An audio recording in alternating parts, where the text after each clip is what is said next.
ನಮಸ್ಕಾರ ಎಲ್ರಿಗೂ, welcome to my channel. Last ವಿಡಿಯೋದಲ್ಲಿ ಬೆಂಡೆಕಾಯಿ ನೀರು ಕುಡಿಯೋದ್ರಿಂದ ಏನೆಲ್ಲ ಬೆನಿಫಿಟ್ಸ್ ಇದೆ ಅಂತ ಹೇಳಿದ್ದೆ.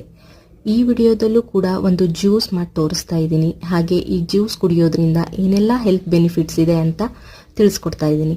ಸೊ ವಿಡಿಯೋ ಸ್ಟಾರ್ಟ್ ಮಾಡೋಣ ಬನ್ನಿ. ಈ ಜ್ಯೂಸ್ ಮಾಡೋಕ್ಕೆ ನಮಗೆ ಬೇಕಾಗಿರೋದು ಬೂದ್ಕುಂಬಳಕಾಯಿ. ಹೌದು, ಆಶ್ ಗಾರ್ಡ್ ಜ್ಯೂಸ್ ಬಗ್ಗೆ ನಾನಿವತ್ತು ಈ ವಿಡಿಯೋದಲ್ಲಿ ತಿಳಿಸ್ಕೊಡ್ತಾ ಇರೋದು.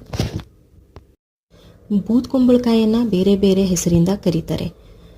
Winter melon, winter gourd, north ಇಂಡಿಯಾದಲ್ಲಿ ಇದನ್ನು ಪೇಟ ಅಂತ ಕರೀತಾರೆ.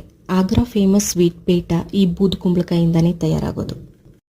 ಬೂದ್ಕುಂಬಳಕಾಯಿ ಜ್ಯೂಸ್ನ ಹೇಗೆ ಮಾಡೋದು ಹಾಗೆ ಇದ್ರ ಬೆನಿಫಿಟ್ಸ್ನ ಈ ವಿಡಿಯೋದಲ್ಲಿ ಹೇಳ್ತಾ ಹೋಗ್ತೀನಿ, ಬನ್ನಿ. ಬೂದ್ಕುಂಬಳಕಾಯಿ ಜ್ಯೂಸ್ ಪ್ರತಿದಿನ ಖಾಲಿ ಹೊಟ್ಟೆಲಿ ಕುಡಿಯೋದ್ರಿಂದ ಏನೆಲ್ಲ ಬೆನಿಫಿಟ್ಸ್ ಇದೆ ಅಂತ ಸ್ಕ್ರೀನ್ ಮೇಲೇನೂ ನಾನು ಶೇರ್ ಮಾಡಿದ್ದೀನಿ, ನೀವು ನೋಡ್ಕೋಬಹುದು. ಮೀಡಿಯಂ ಸೈಜ್ ಒಂದು